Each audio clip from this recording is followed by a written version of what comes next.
Sabe aqueles termos que vez ou outra você ouve ou lê no noticiário de economia, mas não sabe exatamente o que significa? Bens de capital é um deles. E a gente vai explicar hoje o significado. Luciana, o que significa bens de capital e a diferença dele com bens de consumo, que a gente também costuma ouvir aí nos noticiários? Tá, existe uma terceira classificação que são os bens intermediários. Então, os bens de capital são máquinas e equipamentos que são utilizados para produzir outros bens.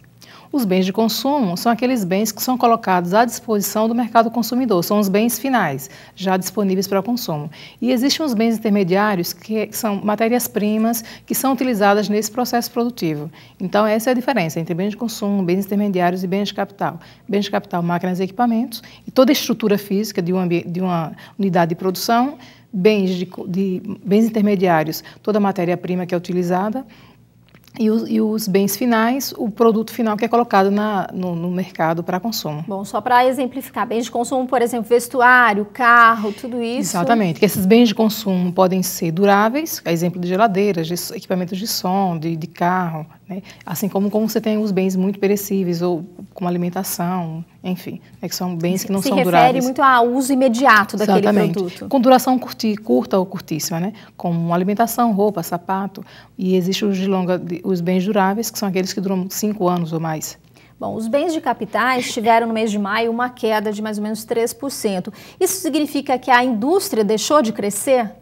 Como é que a gente faz essa análise quando deixa de se produzir bens de capitais no país? Olha só, quando você tem uma elevação de taxa de juros, isso impacta imediatamente sobre os investimentos no país. Sempre que se tem uma elevação da taxa de juros, sabe-se que isso vai retrair um pouco o volume de investimento.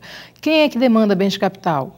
A indústria, particularmente, e outros setores também, como a agricultura, até o setor de serviços, mas todos eles usam bens de capital. Então, se houve um desaquecimento dos setores produtivos, automaticamente cai a demanda pelos bens de capital e pelos demais também. É uma cadeia que funciona e que, de um certo modo, é muito influenciada tanto por carga tributária quanto por taxa de juros no país. A gente vê, sim, que uma coisa depende da outra. No caso dos bens de consumo, quando faltam esses bens de consumo, é porque a indústria lá atrás está deixando de produzir. Exatamente. E às vezes não é que ela deixe de produzir, você pode ter tido uma queda na produção influenciada por uma queda de uma matéria-prima que pode ser uma commodity, um produto agrícola que tenha sofrido uma influência climática, por exemplo. Se você tem uma queda na soja, você vai reduzir todos os derivados de soja que são colocados no mercado. Então, se você tem uma queda na produção de tomate, você também vai reduzir os derivados de tomate ou do trigo, enfim. Então, todos os setores da economia funcionam interligados e na hora que você tem um problema em um setor, você pode afetar os que estão a ele interligados.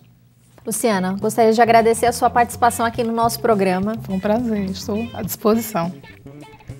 E o Da Sua Conta de hoje fica por aqui. A gente volta na próxima semana com mais discussões sobre economia. Você pode mandar sugestões ou comentários pelo e-mail da sua conta tve@gmail.com. Eu espero você. Até lá!